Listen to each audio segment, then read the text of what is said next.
오늘은 소선지서의 현대진리 8번째 시간입니다. 나훔서를 살펴보겠고요. 심판자의 품성이란 제목입니다. 여러분들 오늘 특별히 더 귀 쫑긋 세워주시고 졸지 말아주시고 오늘 우리 심령 가운데 하나님께서 들려주시는 하나님의 말씀을 함께 살펴보도록 하겠습니다. 심판이란 주제는 우리에게 정말로 중요한 주제입니다. 심판에 대한 우리의 그 바른 이해가 우리로 하여금 우리는 지금 어느 시점에 지금 우리가 살고 있고 또 그 시점, 그 시대 가운데서 우리가 어떻게 살아야 하는지를 알려주시는 것이기 때문에 성경에서 이 심판의 주제는 그게 매우 중요하다고 할 수 있겠습니다. 특별히 이 심판과 관련해서 우리가 이제 이 시기는 언제인가, 언제 심판이 있는 것인가, 그리고 심판이 있는 시기에 대해서 성경은 그 징조들을 어떻게 설명하고 계시는가, 그리고 이 심판은 왜 있는가, 왜 심판을 하나님께서 하셔야만 하시는 것인가, 그리고 누구를 대상으로 심판을 하시는 것인가, 이런 주제들에 대한 이해가 우리로 하여금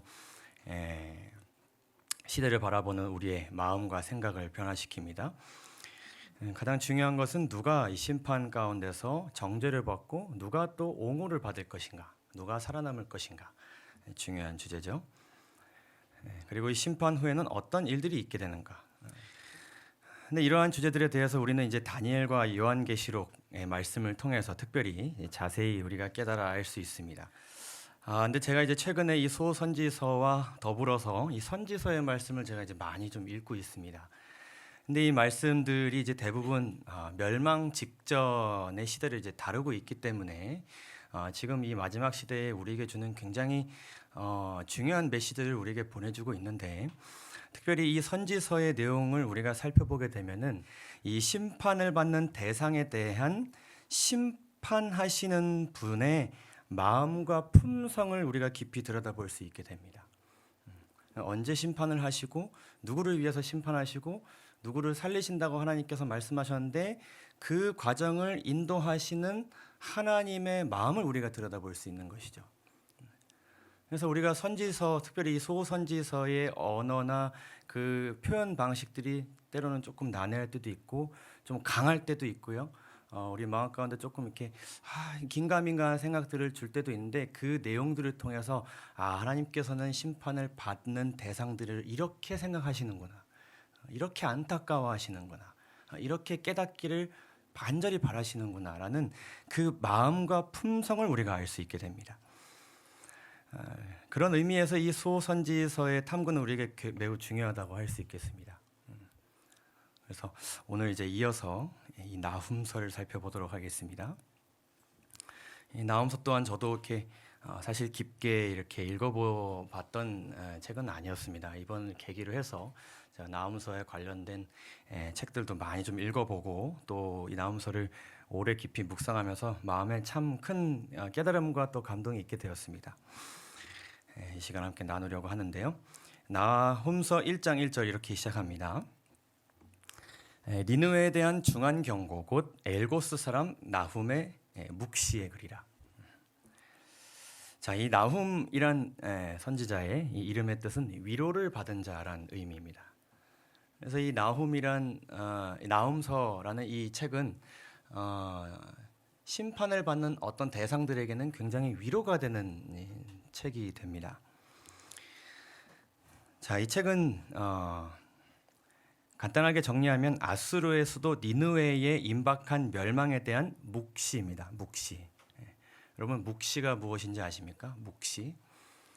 다른 말로 이상이라고 하는데, 이 묵시라고 이 말씀에 표현된 이 하존이라는 원어는 특별히 다니엘서에 많이 인용된, 하나님께서 이상을 주실 때 이 하존을 주시누라 이렇게 자주 말씀하셨는데, 이 묵시라는 것은 하나님께서 미래에 일어날 일에 대해서 보여주시는 것인데, 이것은 일어날 수도 있고 일어나지 않을 수도 있는 일에 대한 이상일까요? 아니면 반드시 일어나게 될 일에 대한 이상일까요? 이 묵시라는 것은 반드시 일어나게 될 일에 대한 그러한 이상을 가리킵니다. 그래서 이 묵시가 주어졌다는 것은 니느웨에는 더 이상 돌이킬 수 있는 기회가 주어지지 않는다는 것을 암시합니다. 그렇게 결정된 것이에요. 그래서 이 선고가 내려졌다는 것을 이제 하나님께서 미리 보여주시고 나움을 통하여서 이제 전해주시는 것인데, 이렇게 된다면 이 묵시가 주어지면은 살 수 있는 방법은 단 하나입니다. 이 묵시가 주어진 공간이나 세력으로부터 탈출하는 것 말고는 이제 방법이 없습니다. 이 묵시가 주어진 이 세력은 무조건 그 묵시대로 그런 결과를 맞이하게 되는 것입니다. 그래서 이제는 남은 자손만 살아남을 수 있습니다. 그래서 니느웨, 아수르의 수도에는 이런 묵시가 주어졌습니다. 근데 우리가 이 니느웨와 관련되어서 굉장히 유명하고도 중요한 말씀 우리가 살펴보았죠. 어디에서 이 니느웨를 중점적으로 다루고 있나요? 요나서. 그래서 이 나홈서의 기별은 요나서에서 미처 전하지 못한 기별에 대해서 보충하는 내용이 담겨져 있습니다. 사실 이 니느웨에 주어진 그 하나님의 메시지를 우리가 요나만 볼 것이 아니고 또 나홈서만 볼 것이 아니고 두 개를 같이 볼 때에 이 니느웨를 대하는 하나님의 품성을 우리가 균형지게 이해할 수 있습니다. 먼저 이 나홈서의 연대를 좀 간략하게 살펴보면요, 이 나홈서에는 이 연대에 대해서 이렇게 자세히 말씀하지 않으시되 우리가 알 수 있는 것은 이 니느웨의 멸망에 대한 묵시를 주시는 것이기 때문에 이것은 멸망 전에 주어진 말씀으로 우리가 알 수 있게 되고요. 그리고 한 가지 우리가 알 수 있는 힌트는 무엇인가 하면은 애굽에 있는 한 도시 노아몬이라는 도시의 멸망을 하나님께서 언급하십니다. 그래서 이 도시가 멸망한 것처럼 아수르도 멸망하게 될 것이라고 나훔 3장에서 말씀을 하시는데, 이 도시는 이 멸망의 묵시를 받은 아수르에 의해서 BC 663년에 멸망하였습니다. 그러면은 이 나홈서는 그 사이에 주어진 것으로 우리가 이해할 수 있겠죠. 그래서 BC 한 640년경에 이 나홈서가 주어졌다고 우리가 그렇게 이해할 수 있습니다. 그리고 이 니느웨의 중요한 메시지가 전해졌던 이 요나서는 BC 한 775년경, 약 한 100여 년 전에 주어진 그런 말씀인데, 그래서 이 니느웨는 한 100년의 사이를 두고 요나서의 니느웨는 여러분들 잘 이제 많이 익히 들어 아실 테고요. 나홈서에 나타나는 니느웨는 더 이상 하나님께서 조금의 기회도 주실 수 없는 상태에까지 그들이 이른 그런 니느웨로 이제 기록되고 있습니다. 그래서 이 나홈서와 요나서를 이렇게 같이 우리가 함께 보면은 이러한 뭐 공통점도 있고 또 차이점이 있습니다.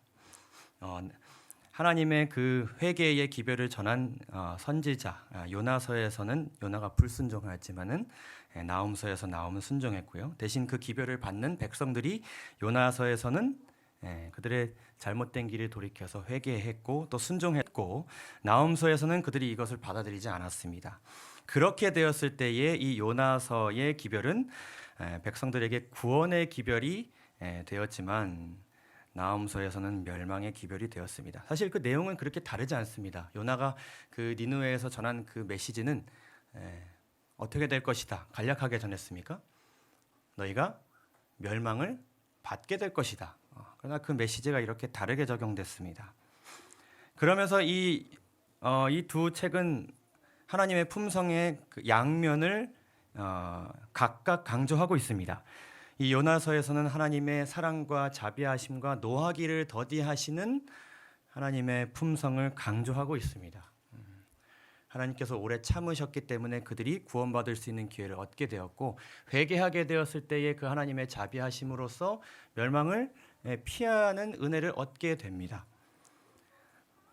그러나 그들이 이 경험을 통해 얻은 교훈을 잊게 되었을 때에 이 기별은 이제 멸망의 기별로 바뀌게 되었고, 이 내용에서 하나님께서는 공의로우시고 온 세계를 주관하시는 위엄 있는 분이시라는 것을 이 나홈서가 강조하고 있습니다.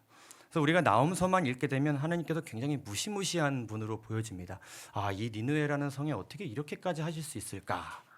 그러나 우리가 요나서를 봄으로 인하여서 하나님께서는 충분히 기회를 주셨다는 것을 알고 이 책을 이해할 수 있게 되는 것이고, 반대로 요나서를 우리가 보게 되면 하나님께서는 그냥 한없이 기회를 주시는가 보다 생각할 수 있겠지만은 나홈서를 봄으로 인하여서 거기에는 분명 한계가 있다는 것을, 아무리 하나님께서 자비하시다고 하실지라도 우리가 그것을 생각하고 그냥 넋놓고 우리 마음대로 살 수는 없다는 것을 우리가 이렇게 균형지게 이해할 수 있게 되는 것입니다. 이 나홈서의 책은 우리에게 이 말씀을 받는 그분의 백성들에게 이렇게 질문합니다. 너희가 여호와를 대하여 무엇을 꾀하느냐? 다른 번역으로는 너희는 여호와를 어떻게 생각하느냐 이렇게 질문합니다. 너희는 여호와를 어떻게 생각하느냐? 어떤 분으로 이해하고 있느냐? 우리에게 하나님께서 주시는 아주 중요한 질문이죠. 하나님께서 어떤 일을 하시고 어떤 일을 하셨고 또 하실 것에 대한 이해도 매우 중요하지만 그 모든 일들을 행하시는 하나님의 그 품성을 너희가 어떻게 이해하고 있느냐? 사실 우리가 살아가면서 우리의 그 삶의 태도가 변화되는 것은 사실 여기서 변화되는 것이죠. 심판하시는 이의 품성을 우리가 이해하게 될 때에 심판을 받아들이는 우리의 마음이 변하게 되고 살아가는 우리의 삶의 자세가 이제 변화되게 되는 것인데, 이 나홈서 1장에서 나홈은 이렇게 하나님의 품성을 선포하면서 나홈서를 시작합니다. 다 함께 한번 읽어볼까요? 여호와는 시작.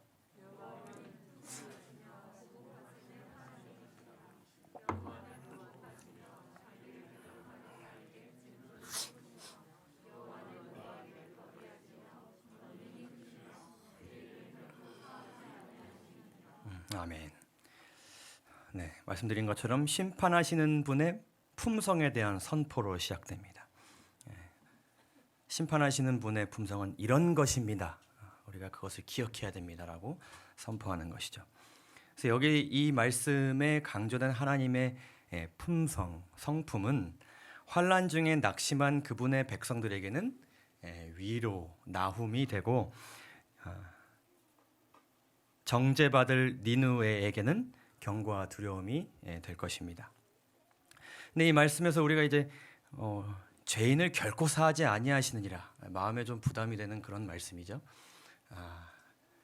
나한테도 그렇게 하시지는 않을까 이렇게 생각할 수 있겠지만은 우리는 요나서의 말씀으로 인하여서 마음에 위로를 얻습니다. 그분께서는 은혜로우시며 자비로우시며 노하기를 더디하시며 인내가 크시고 크시사 뜻을 돌이켜 재앙을 내리시지 아니하시는 하나님 이시기 때문에 이 말씀은 그냥 죄인들을 다 용서하시지 않는구나라고 생각하는 것이 아니라 불의, 용서하신 하나님의 은혜를 거절한 사람들에 대한 그러한 하나님의 말씀이구나라는 것을 우리가 이해할 수 있죠. 자, 이 나홈서에서 선포되는 심판하시는 분의 품성을 좀 두 가지로 살펴보도록 하겠습니다. 첫 번째는 질투하시는 하나님이에요. 질투하시는 하나님.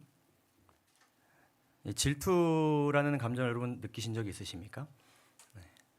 내가 아끼는 어떤 대상, 사랑하는 사람이 내가 아닌 다른 사람에게 좀 더 관심을 가진다고 느껴질 때 우리는 질투를 느낄 때가 있습니다. 그리고 어떤 이제 비교 대상이 있는 것이죠. 질투라는 것은 나와 함께 일하는 사람이 이 그림처럼 더 뭔가 인정받고 더 뭔가 나보다 뭔가 내가 보기에는 나보다 부족해 보이는데 더 잘 나가는 모습을 보게 되었을 때 거기에 대한 질투를 우리가 느낄 수 있습니다. 일종의 시기심이죠. 근데 이제 우리가 이제 성경을 보게 되면은 우리 안에 있는 어떤 이 감정과 우리의 모습을 표현하는 단어들이 있습니다.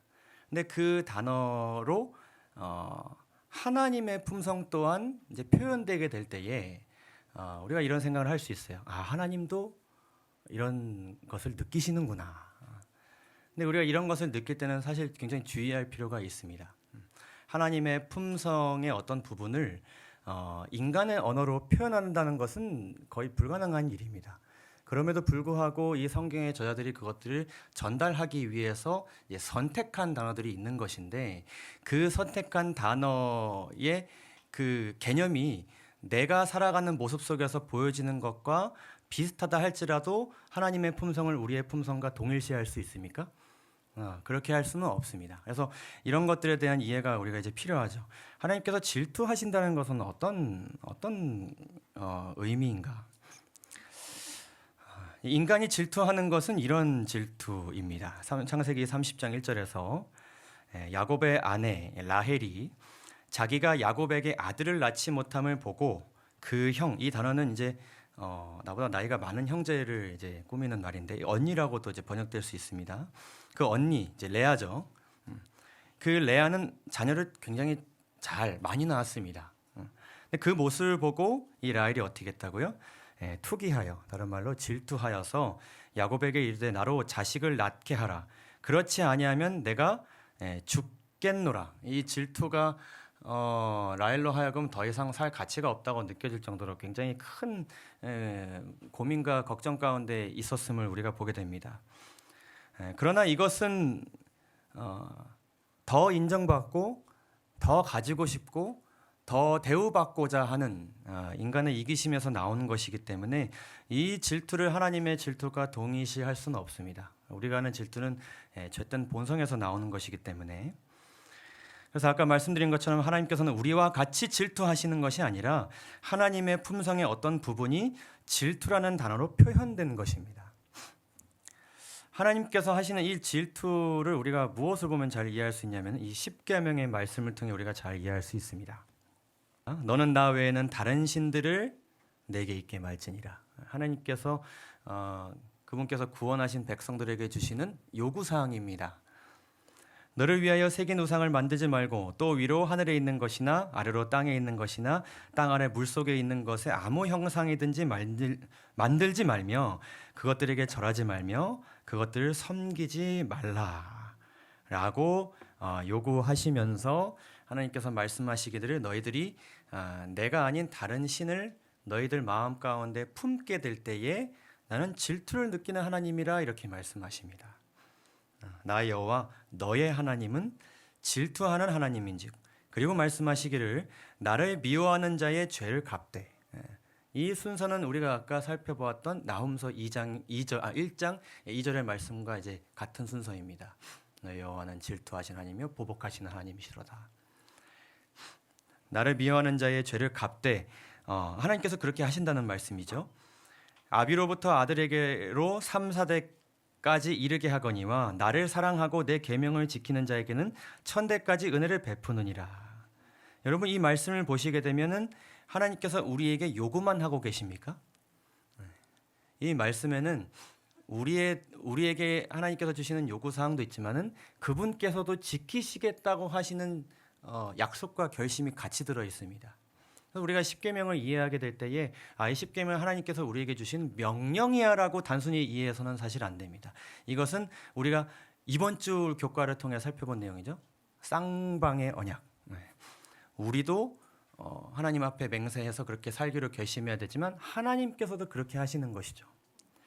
그래서 이 하나님의 질투라는 것은 그냥 하나님의 그때그때 그냥 그 불편한 감정에 의해서 생겨나는 것이 아니라 그분의 언약과 율법에 기초하고 있습니다. 맹세에 기초하고 있습니다. 하나님께서 그 질투라는 그 불편한 감정을 느끼시는 것은 그 법을 어겼을 때, 불법을 저질렀을 때에 느끼는 자연스러운 그러한 하나님의 품성의 한 부분이라는 것을 우리가 이해할 수 있게 됩니다. 이 하나님께서는 이스라엘의 남편이 되신다고 하셨습니다. 그래서 우리는 이 하나님과 우리의 관계를 결혼의 관계로 우리가 이해할 필요가 있는데요. 그래서 이 십계명을 주시는 그 장면은 하나님과 그분의 구원받은 그 백성들이 함께 뭐 하는 것입니까? 함께 서약서를 읽는 장면인 것이죠. 너희도 이렇게 하고 신부도 이렇게 하고 신랑도 이렇게 할 것이라는 쌍방의 공동의 언약을 이제 맺은 것인데 다른 신을 내게 있게 말지니라는 그 명령을 어기는 것은 그 쌍방의 사랑의 언약을 그들이 파기하는 것과 같은 것입니다. 그래서 이스라엘 백성들은 그들을 구원하신 하나님이 아닌 다른 신을 사랑했죠. 그렇게 했을 때 하나님께서는 질투라 이름하는 질투의 하나님께서 너희의 행하는 그 행위에 대해서 굉장히 심한 불편함을 느끼고 있노라라고 말씀하시는 것입니다. 하나님께서 이 불법의 행위에 대해서 이런 감정을 느끼시는 것을 누가 이의를 제기할 수 있습니까? 이것은 우주의 그 누구도 이의를 제기할 수 없는 그러한 하나님의 품성입니다. 남녀가 사랑하여서 결혼을 하였는데 함께 맹세를 함께 한 그 두 부부 중에 한 사람이 맹세를 한 그 대상이 아니라 다른 대상을 사랑하고 있다면 그것은 어떤 핑계를 댈지라도 그 누구에게도 받아들여질 수 없는 위법의 행위입니까? 네, 맞습니다. 그래서 하나님께서는 이 행위에 대해서 아주 불편한 감정을 느끼시는 것이죠. 어쩌면 하나님께서 느끼실 수 있는 최소한의 표현입니다.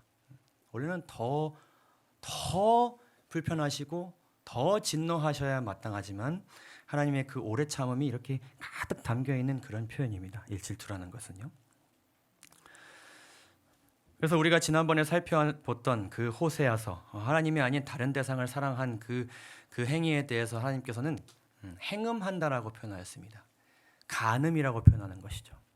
가정을 파괴하는 행위, 함께 서약한 그 대상이 아닌 다른 대상을 사랑하여서 가정을 망가뜨린 행위, 그 단어로 이스라엘의 그 배반을 표현하셨습니다. 이제 그 일을 아수르가 자행한 것이죠. 창세기 10장을 보게 되면 이제 그 아수르라는 나라의 시초에 대해서 이렇게 기록하십니다. 구스가 또 니므롯을 낳았으니 그는 세상에 처음 영걸이라. 여기서 영걸이라는 것은 영웅을 뜻합니다. 난세의 영웅을 뜻합니다. 우리나라의 어떤 이순신 장군 같은 그런 사람을 이야기하는 것인데 그가 여호와 앞에서 특이한 사냥꾼이 되었다.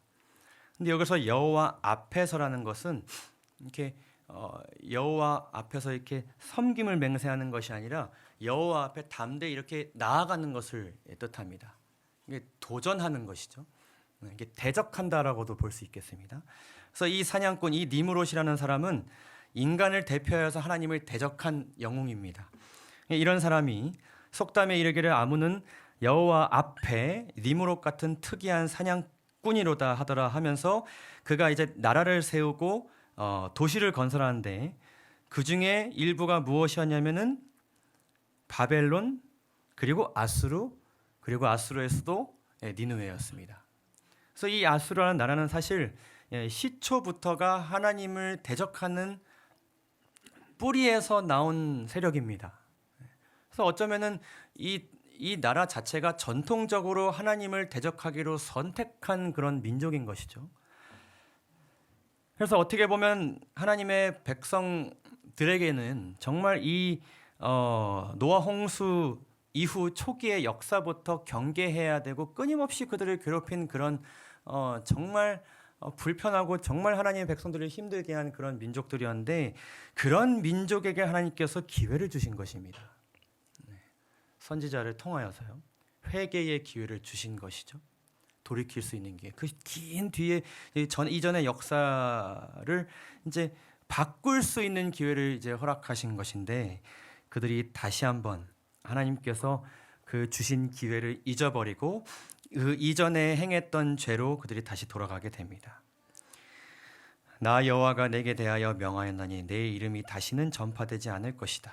내가 내 신들의 집에서 새긴 우상과 부은 우상을 멸절하며 내 무덤을 예비하리니 이는 내가 비루함이니라. 더 이상 쓸모없게 되어버렸다라고 이렇게 말씀하시는데 근데 중요한 것은 이 아수르가 행한 이 행음 이 간음이라는 이 죄에 있어서 가장 심각한 것은 무엇이냐면은 그들이 그들 스스로만 이렇게 하나님의 은혜를 잊고 살아가는 것뿐만 아니라 그들은 다른 민족들을 미혹했습니다. 나홈서 3장 4절을 보게 되면 이렇게 말씀합니다. 이는 마술의 주인된 아리따운 기생이 음행을 많이 함을 인함이라. 여러분 이 말씀을 잘 한번 보세요. 그가 그 음행으로 열국을 미혹하고 그 마술로 여러 족속을 미혹하느니라. 어디서 많이 본 표현 같지 않으십니까? 에스겔서 23장 4절을 보게 되면 이 23장에는 하나님께 그 배반을 저지른 행음을 저지른 그 이스라엘 민족들에 대해서 한 비유로 이렇게 말씀하시는 내용이 나오는데 여기에는 한 이제 형제가 나오는데 그 이름이 형은 오홀라요 아우는 오홀리바라. 그들이 내게 속하여 자녀를 낳았으니 그 이름으로 말하면 오홀라는 사마리아요 오홀리바는 예루살렘이라. 사마리아와 예루살렘 이스라엘 민족들이 한 일을 이 형제가 한 일을 비유로서 이렇게 말씀하시는 것인데 뭐라고 말씀하시는지 한번 좀 살펴보시죠. 오홀라가 내게 속하였을 때에 행음하여 그 어떻게 하는 자? 연애하는 자 곧 그 이웃 아수르 사람을 사모하였나니. 그들 마음 가운데 보고 싶은 대상이 누구예요? 하나님이 아니고 아수르예요. 누가? 사마리아, 북방 이스라엘이요. 오홀리바는 어떻게 했는가? 그가 그 이웃 아수르 사람을 어떻게 하였다? 연애하였다. 그들과 사랑을 나눈 것입니다. 이 모습을 보시고 이 아수르의 미혹함에 넘어간 그들의 모습을 보시고 그러므로 나 주 여호와가 말하노라 내가 나를 잊었고 또 나를 내 등 뒤에서 버렸은즉 너는 내 음란과 내 음행의 죄를 담당할지니라 하시니라. 그러니까 이스라엘과 유다가 다 이 아수르의 미혹에 넘어간 것입니다. 근데 우리가 이제 아까 살펴보았던 이 말씀 어디서 많이 보신 것 같으십니까? 내일 이제 박성환 목사님께서 달아주실 내용인데 세 천사의 기별에서 둘째 천사의 그 표현과 굉장히 닮아 있습니다. 또 다른 천사 곧 둘째가 그 뒤를 따라 말하되 무너졌도다 무너졌도다 큰 성 바벨론이여 모든 나라를 그 음행으로 인하여 진노의 포도주로 먹이던 자로다 하더라. 그래서 하나님이 아닌 다른 대상을 사랑하게 하는 것. 더 나아가서 하나님께서 제정하신 법이 아닌 다른 법을 따르게 만드는 그 미혹. 그것이 마지막 시대에 있을 것이라고 말씀하시고 하나님께서는 우리에게 이스라엘과 유다가 빠졌던 그 미혹에 우리는 빠지지 않기를 묵시가 내려졌으니 그 바벨론의 죄에 참여하지 않기를 이 마지막 시대에도 우리에게 호소하십니다. 많은 종교 지도자들이 이렇게 연합할 것을 여러분 예언을 통해 잘 아십니다. 하나님이 세우신 법이 아닌 인간이 만든 법, 인간이 스스로 법을 만드는 과정에 인간이 함께 연합하고 종교가 연합하게 될 것입니다. 그 일이 진행 중이고요. 그렇기 때문에 이 마지막 시대일수록 우리가 정말 하나님과의 개인적인 관계를 통해서 하나님의 율법을 중요하게 생각하고 그것에 순종하는 일을 정말 충실히 하고 살아가야 될 것입니다. 각 시대의 대쟁투에서 기록하시기를 하늘에서 대쟁투가 시작된 시초로부터 하나님의 율법을 전복하는 것이 사단의 목적이 되어 왔다고 기록합니다. 사단은 하나님의 율법을 경멸하기 위하여 성경의 교리를 왜곡시켰다. 그리하여 성경을 믿노라고 공언하는 수많은 사람들의 믿음에 오류를 혼합시켰다. 진리와 오류와의 마지막 큰 싸움은 하나님의 율법에 대하여 오랫동안 계속되어 온 마지막 싸움에 불과하다.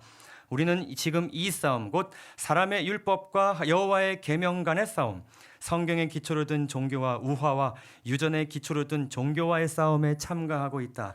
이 싸움에서 진리와 의를 대적하기 위하여 연합할 기관들은 오늘날 적극적으로 활동하고 있다. 이 싸움 가운데서 우리가 이스라엘과 유다가 빠졌던 그 죄에 우리가 빠지지 않기 위해서 열심히 내어 우리가 살아가게 되시기를 간절히 바랍니다. 나홈이 선포한 심판하시는 분의 품성 두 번째는 이 하나님의 질투하심이 발전된 하나님의 품성입니다. 그것은 바로 보복하시는 하나님입니다. 복수하시는 하나님이죠. 되갚아 주시는 하나님입니다. 여러분, 복수는 나쁜 것인가요? 복수는 하면 안 되는 것입니까? 다르게 질문을 드리면 그것은 필요한 것입니까? 해야 되는 일입니까? 이 보복이라는 것도 인간이 할 때와 하나님께서 하실 때는 다릅니다. 이 나홈서에서 이제 투기하시는 하나님께서 보복하시는 하나님으로 그렇게 받은 대로 되갚아 주시는 하나님으로 그 이제 품성이 기록되고 있는데, 하나님께서 우리에게 분명하게 말씀하시기를 이 복수, 되갚음, 이 보복은 누구에게 속한 것이라고 말씀하세요? 하나님에게 속한 것이라고 말씀하십니다. 그리고 우리에게 말씀하시기를 우리는 보복하지 말 것을, 그 보복의 피를 우리 손에 묻히지 말 것을 우리에게 말씀하십니다. 그 이유는 창세기 18장 25절에 이렇게 말씀하십니다. 주께서 이같이 하사 의인을 악인과 함께 죽이심은 불가하오며 의인과 악인을 균등히 하심도 불가하나이다. 세상을 심판하시는 이가 무엇을 행하실 것을? 공의를 행하실 것을 아니니까. 그래서 하나님께서 이 복수하시는 것은 이것 또한 하나님의 언약과 율법과 공의로움에 기초된 적법한 행위입니다. 그러나 우리는 죄의 눈을 가지고 있기 때문에 우리 스스로 의인과 악인을 이렇게 분별하기가 어렵습니다. 그렇기 때문에 하나님께서 복수는 내게 속한 것이니 내가 할 것을 믿고 너희는 그렇게 하지 말라고 그렇게 말씀하시는 것이죠. 또한 우리가 살펴보았던 이 말씀을 다시 한번 보시게 되면 자기를 대적하는 자에게 진노를 품으시며, 이것은 진노를 하나님께서 바로 하시는 것이 아니라 그 마음 가운데 진노를 담고 계신다는 그런 의미 또한 담겨져 있는 것인데, 여호와는 노하기를 더디하시며 권능이 크시며, 이 말씀은 하나님의 보복이 아직 임하지 않으면 그때까지 하나님께서 그분의 자비하심을 참고 기다리고 계신다는 것을 보여주고 있습니다. 근데 마침내 하나님께서는 그분의 공의로움 안에서 보복을 하셔야 하십니다. 늦추실 분 언젠가는 반드시 하셔야만 하십니다. 그 이유에 대해서 우리가 좀 살펴보도록 하겠습니다. 나홈서 3장 1절에서 4절을 여러분 읽어주시기 바랍니다. 화 있을진저 시작. 화 있을진저 피성이여 그 속에서는 괴울과 강포가 가득하며 늑탈이 떠나지 아니하는도다. 휙휙하는 채찍 소리, 괭괭하는 병거 바퀴 소리, 뛰는 말 달리는 병거, 충돌하는 기병, 번쩍이는 칼, 번개 같은 창, 살육당한 때, 큰 부덕이 주검, 무수한 시체여 사람이 그 시체에 걸려 넘어지니. 여기까지 읽도록 하겠습니다. 이 니느웨 성을 하나님께서는 피성이라고 말씀하십니다. 피가 막 흥건해 있는 그런 성입니다. 그래서 이 성의 그 보여지는 모습을 하나님께서 이 말씀을 보면 약간 시적으로 표현하신 것 같지만은 이것은 사실 그대로를 말씀하신 것입니다. 보시면 채찍 소리와 칼과 말과 병거와 기병이 살육을 위해 사용되고 있음을 보여집니다. 시체가 무더기로 쌓여 있고요. 그리고 사람들이 지나갈 때 그 시체에 넘어지고 있습니다. 피가 완전히 이 성에는 가득 차 있는 것입니다. 그 피를 통해서 이 성이 세워진 것입니다. 그리고 하나님께서 말씀하시기를 만군의 여호와 말씀에 내가 내 대적이 되어서 내 치마를 걷어쳐 내 얼굴에 이르게 하고 내 벌거벗은 것을 열국에 보이면서 내 부끄러운 곳을 열방에 보일 것이요 내가 또 가증하고 더러운 것을 내 위에 던져 능욕하여 너로 하여금 어떻게 하게 될 것이다? 구경거리가 되게 할 것이다. 혹 처음 이 말씀을 보시는 분들께서는 아무리 죄를 많이 지었더라도 어떻게 이렇게까지 하실 수 있는 것인가 라고 생각될 수 있는데, 이 보복이라는 개념 우리가 다시 한번 잘 생각해 보면요, 보복이라는 것은 얼마만큼 되돌려 주는 것입니까? 받은 만큼 되돌려 주는 것입니다. 그렇죠? 하나님께서는 그 행위대로 갚아 주십니다. 자, 이 말씀을 통해서 이 아수르 제국이 많은 살육을 행했고, 또 이 말씀을 통해서 우리가 무엇을 알게 되냐면 그들이 그들의 그 적군들을 세상의 구경거리가 되게 했다는 것을 알 수 있게 됩니다. 그래서 우리가 이 소선지서를 보게 되면은 하나님께서 가끔 뭐 어린아이를 이렇게 하시고 너희들의 어떤 뭐 노인들을 이렇게 할 것이고 이렇게 말씀하시면 와 어떻게 이렇게까지 하시는 것인가. 근데 이것은 우리가 보복의 개념으로 이해해야 됩니다. 그 말씀을 보면 우리가 어떻게 이해하게 되냐면 이들이 어린아이에게 이렇게 했구나. 노인들에게 이렇게 했구나 라고 이해하신다면 하나님의 이 되갚음이 정당한 것입니까? 매우 정당한 것이 되는 것입니다. 이것이 제가 정말 수위가 낮은 것 때문에 가져왔습니다. 이 아수르 제국과 관련된 제가 이제 개인적으로 대형 박물관에 옛날에 방문할 수 있는 기회가 있었는데 거기에 있는 이제 많은 관련된 이 벽화들이 있어요. 근데 벽화들의 내용이 다 어떤 거냐면 거의 이런 벽화들입니다. 이 모습은 무엇인가 하면 그들이 무찌른 적의 그 신체의 일부를 훼손시켜서 그들이 다른 나라와 싸우러 나갈 때에 그들의 창과 깃발과 방패 이것을 매달고 갔습니다. 그들이 이 아수르 군대의 일종의 그 군 문화였습니다. 그러면 이것이 하나의 문화이기 때문에 그들 가운데 어떤 문화가 있었냐면은 누가 더 잔인하게 적군의 그 신체의 일부를 매달고 가는가. 이 대상이 이스라엘 백성들도 되었을까요? 된 것입니다. 이 왕과 관련된 벽화들도 제가 보았는데 이 왕이 직접 전쟁 포로들을 고문하는 장면들이 있는데 얼마나 끔찍한지 모릅니다. 이러한 일을 하나님의 백성들에게 저지른 이 아수르에게 어찌 여호와 하나님께서는 보복해 주시지 않으실 수 있겠습니까? 그래서 우리가 여러분들 소선지서나 이 선지서의 말씀을 여러분들 보실 때마다 이 이스라엘 백성들 정말 참혹한 경험을 하고 살았구나. 비록 그 경험이 그들의 죄로 인해 벌어진 것들이었지만 그럼에도 불구하고 그들이 그 죄의 대가를 정말 끔찍하게 경험하고 살아갔구나. 그것을 보시는 하나님께서 질투함을 넘어서 보복하실 수밖에 없으셨던 것입니다.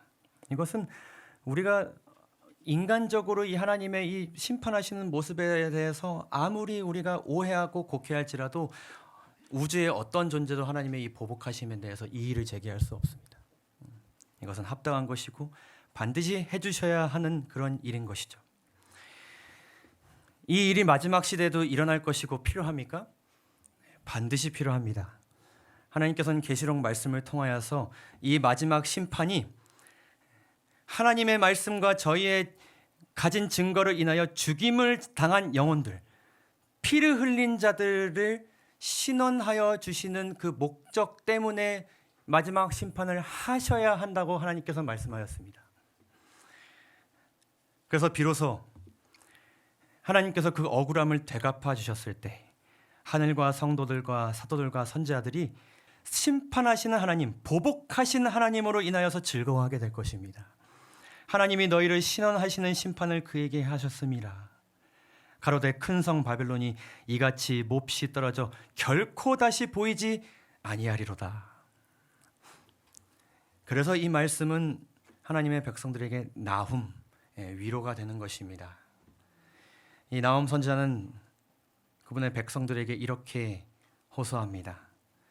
여호와는 선하시며 환난 날의 산성이시라.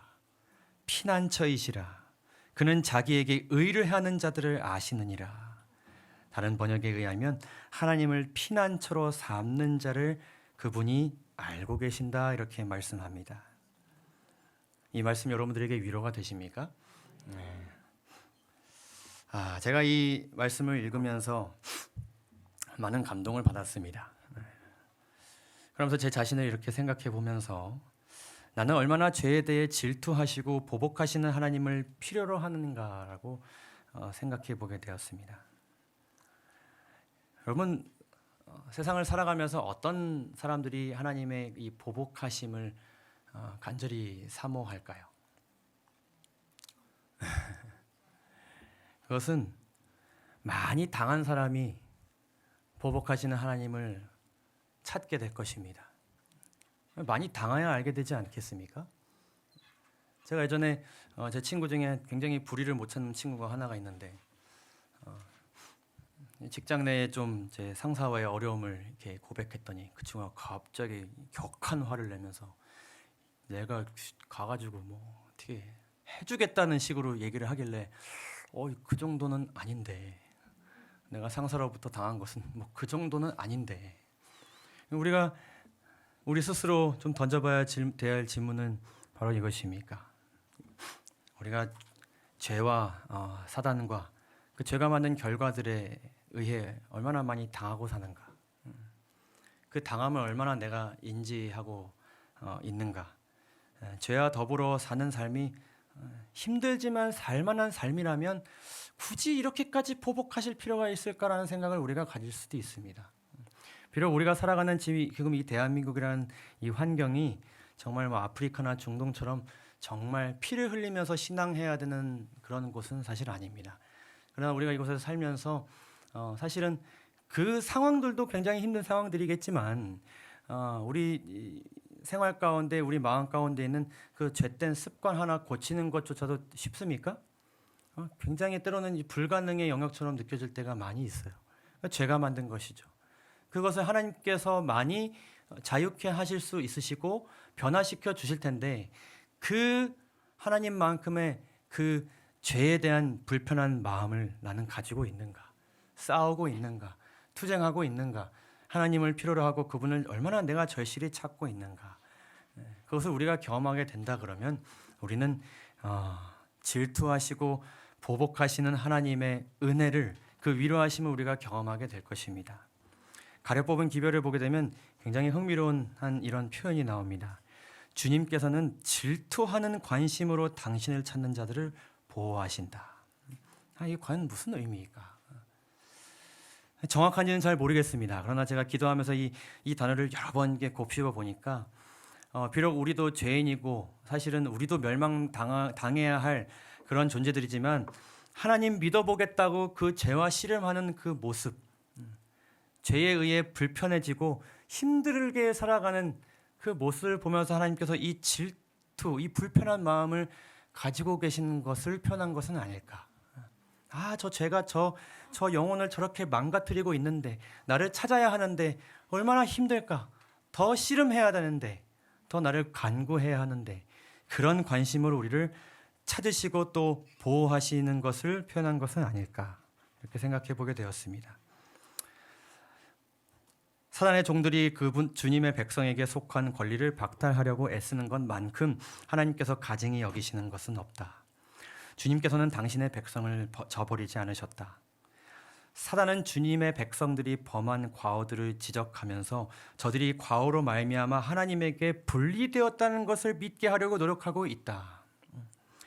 악한 천사들은 죄를 이기려고 노력하는 자들을 실망시키기 위해 온갖 수단을 강구하고 있다. 악한 천사들은 주님의 백성들이 자신의 과거의 무가치함을 연상케 하면서 저들의 상태가 절망적인 것처럼 나타내 보인다. 이것은 우리가 싸우고자 하는 의지를 아예 꺾어버리고자 하는 사단의 미혹이라는 것을 우리가 알게 됩니다. 그러나 우리에게는 피난처이신 전능하신 구세주가 계십니다. 주님께서는 당신을 구세주로 받아들인 모든 자들에게 봉사하시며 죄의 가증스러움을 깨달아 회개한 자들을 구원하시기 위하여 권세를 받으셨다. 아멘이십니까? 네. 하나님께서 보복하시는 그 모습에 대해서 이렇게 나홈서는 기록하고 있습니다. 여호와의 길은 회리바람과 광풍에 있고 구름은 그 발에 티끌이로다. 그는 바다를 꾸짖어 그것을 말리우시면 모든 강을 말리우시나니. 하나님의 진노가 임하게 되면 정말 그 아무것도 할 수 없는 굉장한 일이 벌어지는 것입니다. 때로는 우리가 살면서 이 세상에 벌어지는 모습을 보고 크다 여기고 심각하다 여기고 하나님께서 왜 이런 일들에 개입하지는 않으실까? 하나님께서 개입하시는 것은 그거는 차원이 다른 것입니다. 이 땅에서 벌어지는 전쟁과 아무리 많은 사람들이 죽고 고통당할지라도 하나님의 그 진노의 날과는 비교될 수 없습니다. 그로 인하여 산들이 진동하며 작은 산들이 녹고 그의 앞에서는 땅 곧 세계와 그 가운데 거하는 자들이 솟아오르는도다. 누가 능히 그 분노하신 앞에 서며 누가 능히 그 진노를 감당하랴. 세상에 그 누구도 감당할 수 없는 하나님의 진노하심, 때로는 여러분 마음 가운데 두려움과 떨림이 있으십니까? 그러나 우리에게는 그럴 필요가 없습니다. 왜냐하면 그 진노를 우리 예수님께서 십자가에서 다 감당하셨기 때문입니다. 그분이 마신 잔을 그처럼 쓰게 하고 하나님의 아들의 심장을 파열시킨 것은 인류의 대속자인 그분에게 방금 그 나음서에 표현된 그 진노, 그 아버지의 진노가 쏟아지게 만든 죄에 대한 의식이었고, 이것을 예수님께서 견뎌내셨기 때문에 우리는 보복하시는 하나님을 두려워하는 것이 아니라 오히려 그 하나님을 기다릴 수 있게 되는 것입니다. 그렇게 될 때에 그 진노는 우리에게 향하는 것이 아니라 그 어린 양의 진노는 마지막 때에 하나님을 대적하고 예수님을 십자가에 못 박은 자들에게 돌아가게 될 것입니다. 땅의 임금들과 왕족들과 장군들과 부자들과 강한 자들과 각종과 자주자가 굴과 산 바위 틈에 숨어 산과 바위에게 이르되 우리 위에 떨어져 보좌에 앉으신 이의 낫에서와 어린 양의 진노에서 우리를 가리우라. 그들의 진노의 큰 날이 이르렀으니 누가 능히 서려 하면서 그 진노를 그들이 감당하게 될 것입니다.